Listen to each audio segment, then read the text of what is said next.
नमस्कार दोस्तों, आप सभी का हमारे चैनल में बहुत बहुत स्वागत है। मैं हूं अंकित सिंह और आप देख रहे हैं exam booster bye Ankit Singh.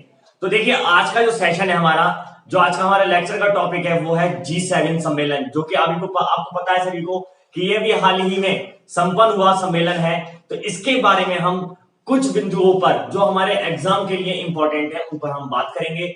तो वो बिंदु कौन कौन से हैं? देखिए, इसमें हम ये तय करेंगे कि G7 क्या है, ये हम जानेंगे इसमें कि G7 क्या है। सेकंड पॉइंट होगा G7 के सदस्य देश कौन कौन से हैं। तीसरा पॉइंट होगा G7 के सम्मेलन कि G7 के सम्मेलन कहां कहां पर हुए हैं और आने वाले समय में कहां कहां पर आयोजित होंगे। इसके बाद 2021 के G7 का आयोजक देश कौन सा है, 2021 के G7 सम्मेलन का क्या विषय है, 2021 के G7 सम्मेलन का उद्देश्य क्या है, यानी कि इसमें क्या क्या उद्देश्य यानी पर्पस रखे गए हैं, और लास्ट में G7 में भारत की अहमियत क्या है, क्योंकि इस बार भारत को इनवाइट किया गया है इसमें, और भारत इसमें कई बार इनवाइट हो चुका है, लेकिन इसमें ही क्यों इनवाइट होता है। तो चलिए इसको हम विस्तार से पढ़ते हैं। तो चलिए स्टार्ट करते हैं।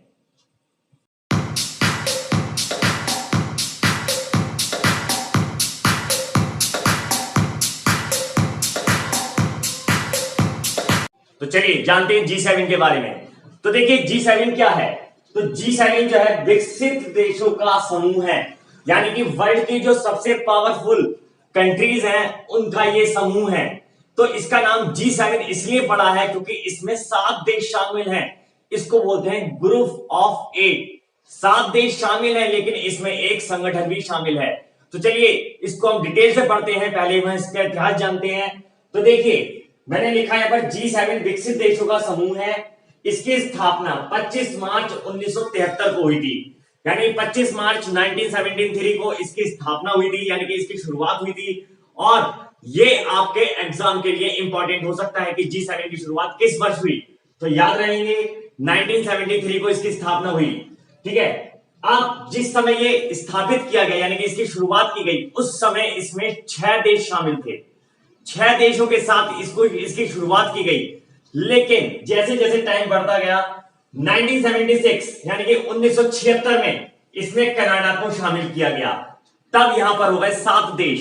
ठीक है, अब यहां पर होता है अगले ही साल 1977 में यूरोपीय संघ यानी कि यूरोपियन यूनियन को शामिल किया गया, जो कि एक संगठन है, देश नहीं है। देश अभी यहां पर कितने हैं? 7। ठीक है, 8वां ये शामिल हो गया। अब 1997 यानी कि 1997 में इसमें रशिया को भी शामिल कर लिया गया, यानी कि यहां पर हो गए 8 देश और एक संगठन यानी कि एक ऑर्गेनाइजेशन, यानी कि ये हो गया ग्रुप ऑफ 9। 8 देश प्लस एक संगठन। तब यहां पर रूस को शामिल कर लिया गया, लेकिन जैसे जैसे टाइम बढ़ता गया सन 2014 में ये देखिए नोट लिखा है मैंने यहां पर, सन 2014 में क्रीमिया विवाद के कारण रूस को बाहर कर दिया गया, यानी कि रूस की सदस्यता इस ग्रुप से खत्म कर दी गई और फिर से ये 7 देशों का ग्रुप बन करके ही रह गया। अब इसमें इस साल जो है हमारे देश में कई सारे इसमें इनविटेशन भी आए हैं, और मैं आपको बता दूं कि इंडिया इसमें कई बार गेस्ट मेंबर की तरीके से इनवाइट हो चुका है। इस साल भी इसमें इनवाइट हुआ है, जिसको हम आगे अभी समझेंगे। ठीक है, और इसमें हम ये जानेंगे कि नरेंद्र मोदी जी ने इसमें क्या भाषण दिया है, उसमें क्या उसकी थीम रही। चलिए अब आगे देखते हैं इसके वर्तमान सदस्य देश कौन कौन से हैं। तो देखिए वर्तमान सदस्य देश इसमें 7 हैं। वो 7 देश कौन कौन से हैं? तो जर्मनी है, ब्रिटेन है, अमेरिका है, जापान है, कनाडा है, इटली है और फ्रांस है। और जो एक इसमें ऑर्गेनाइजेशन यानी एक संगठन है वो है यूरोपियन संघ।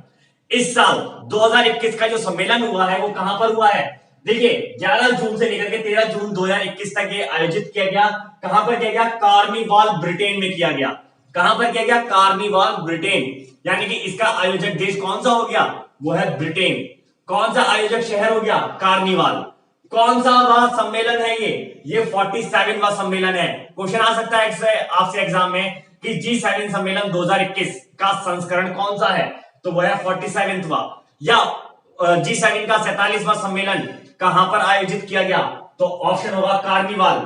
देश का नाम क्या देगा? तो वो कहेगा ब्रिटेन। अब इसमें हम ये जानते हैं कि 2021 में जो आपका सम्मेलन हुआ है उसमें किन किन देशों को रिप्रेजेंट किया है किसने? तो देखिए जर्मनी को रिप्रेजेंट किया जर्मनी की चांसलर एंजेला मार्केल ने। ब्रिटेन को रिप्रेजेंट किया है ब्रिटेन के प्राइम मिनिस्टर बोरिस जॉनसन ने। अमेरिका को रिप्रेजेंट किया है अमेरिका के राष्ट्रपति यानी प्रेसिडेंट जो बाइडेन ने। जापान को रिप्रेजेंट किया है जापान के पीएम योशिहिको सुगा। कनाडा को रिप्रेजेंट किया है जस्टिन ट्रूडो ने। इटली को रिप्रेजेंट किया है मारिया द्राघी जो कि इटली के प्राइम मिनिस्टर हैं। फ्रांस को रिप्रेजेंट किया है फ्रांस के राष्ट्रपति इमैनुअल मैक्रो ने। और यूरोपियन संघ यानी कि आपका हो गया यूरोपियन यूनियन को रिप्रेजेंट किया यूरोपियन यूनियन के प्रेसिडेंट यानी कि अध्यक्ष चार्ल्स मिशेल बये ने। ठीक है, जो कि आपके पुर्तगाल के पूर्व प्राइम मिनिस्टर भी रह चुके हैं। तो देखिए इसमें हमने ये जाना है कि किसने किसको रिप्रेजेंट किया है। और देखिए यहां पर कोरोना महामारी के कारण कुछ देशों को और भी इनवाइट किया गया जो कि एज अ गुडविल पार्टनर की तरीके से इनवाइट किए गए। तो आगे हम उसको देखते हैं। तो चलिए, तो देखिए अभी हमने ये जाना कि इसकी स्थापना कब हुई, इसमें कब कब कौन सा देश जोड़ा गया, है ना। अब देखिए पूरे विश्व में जो 7 देश हैं, है ना, जो सबसे पावरफुल देश माने जाते हैं वही इसमें इसके मेंबर हैं।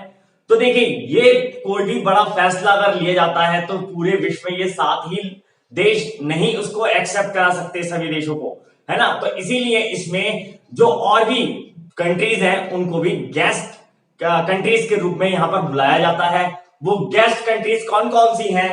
तो देखिए इस बार जो गेस्ट कंट्रीज है वो है India, Australia, south Africa, south Korea और इसमें एक ऑर्गेनाइजेशन को भी इनवाइट किया गया जिसका नाम है आसियान। ठीक है, अब देखिए मैं आपको एक चीज बताना चाहूंगा कि जो इसमें 7 मेंबर्स हैं वो मैंने आपको बता तो दिए थे, लेकिन उसको अगर हम ट्रिक के माध्यम से याद करना चाहें तो उसको हम कैसे याद कर सकते हैं? तो देखिए मैं उसकी ट्रिक यहां पे लिखता हूं।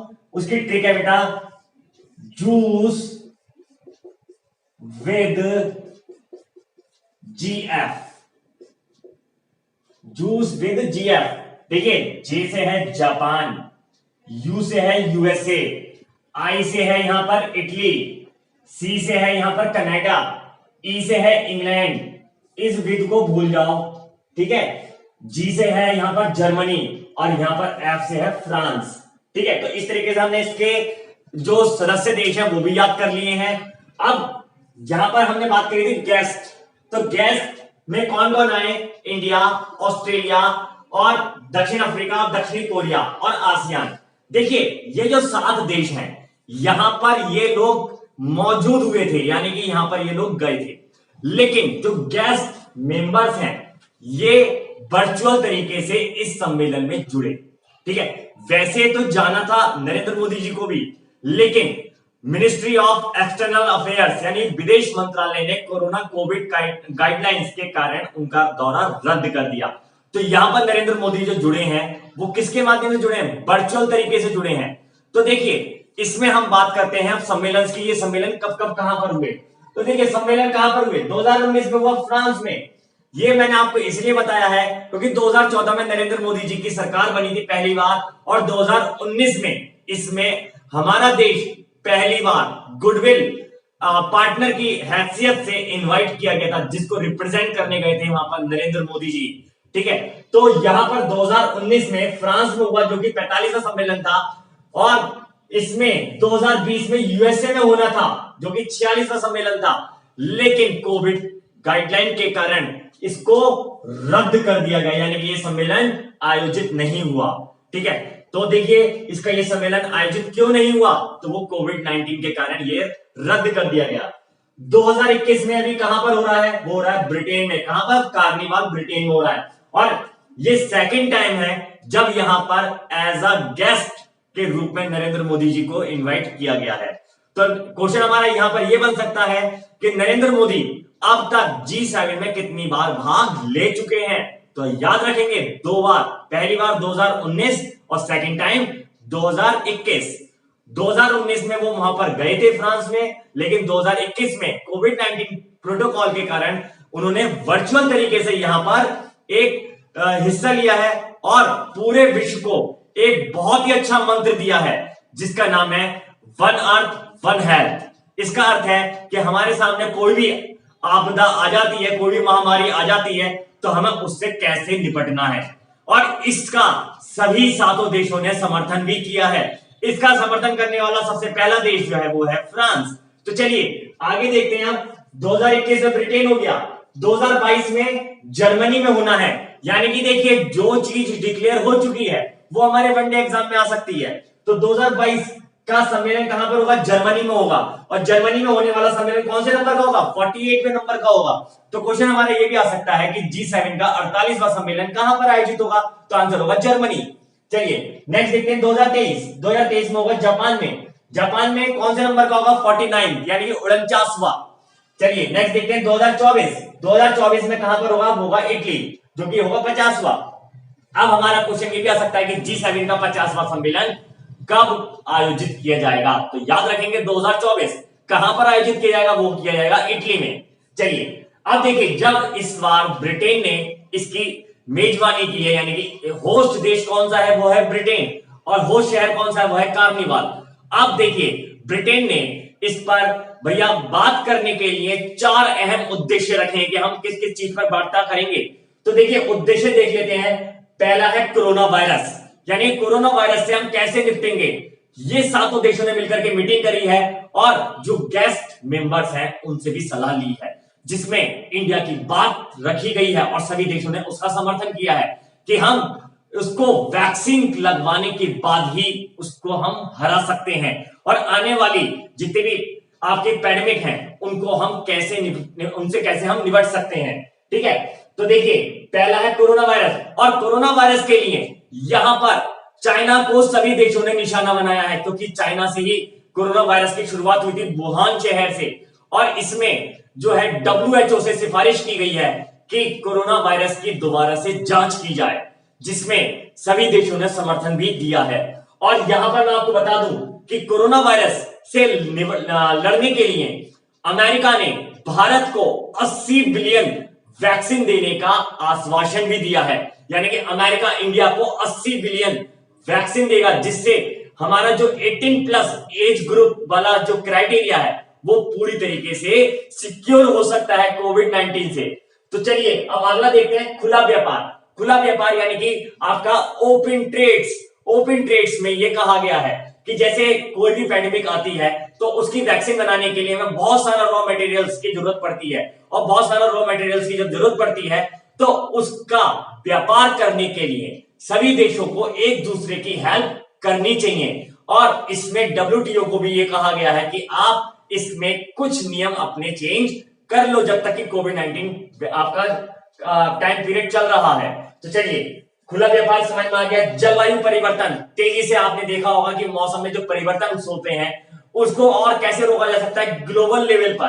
तो यहां पर भी इस पर बहुत ज्यादा चर्चा हुई है। अगला है शेयर सोसाइटी वैल्यू।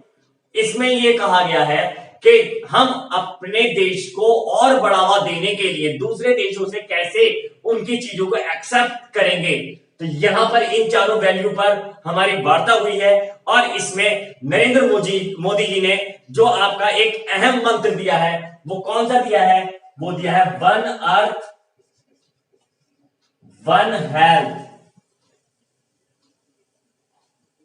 अब देखिए यहां पर आपका क्वेश्चन आ सकता है कि नरेंद्र मोदी जी ने इनमें से कौन से सम्मेलन में वन अर्थ वन हेल्थ मंत्र दिया? तो आंसर होगा G7। कौन से देश के लिए दिया है ना? तो विश्व के सभी देशों के लिए दिया गया है। और ये सम्मेलन कहां पर आयोजित हुआ है? हुआ कार्निवाल ब्रिटेन में आयोजित हुआ है। अब यहां पर हम देख लेते हैं G7 2021 के जो मुख्य थीम थी वो क्या थी। तो मुख्य थीम थी यहां पर build back better. Most important है, आप यूपीएससी, यूपीएससी या यूपीपीएससी या किसी भी स्टेट एग्जाम की आप तैयारी करते हो तो उसमें आपसे पूछा जा सकता है कि G7 2021 की मुख्य थीम क्या थी। थीम यानी कि विषय क्या था? तो वो था बिल्ड बैक बेटर, ये इसकी थीम थी। चलिए आगे देखते हैं हम नरेंद्र मोदी जी के जो भाषण थे उसके मुख्य बिंदु। तो देखिए आपको सभी को पता है कि भारत एक हेल्पफुल देश है ना? और भारत सभी देशों की मदद करने के लिए हमेशा तैयार रहता है। तो देखिए यहां पर नरेंद्र मोदी जी ने भी बहुत अच्छी अच्छी बातें कही हैं क्यों कही है? क्योंकि अब हमारे देश का कद काफी बड़ा हो चुका है। हम लोग उन देशों के साथ खड़े होने में सक्षम हैं जो देश भर की सबसे बड़ी बड़ी पावर्स मानी जाती हैं, क्योंकि अब हमारा देश भी हर फील्ड में उन्नति कर रहा है। तो देखिए, अब हम बात करते हैं नरेंद्र मोदी जी के भाषण के मुख्य बिंदु। पहला बिंदु, सबसे मोस्ट इंपॉर्टेंट बिंदु, वन अर्थ वन हेल्थ, जिसके बारे में आपको अभी बता चुका हूं, ठीक है, कि इसमें ये मंत्र नरेंद्र मोदी जी द्वारा दिया गया है ना।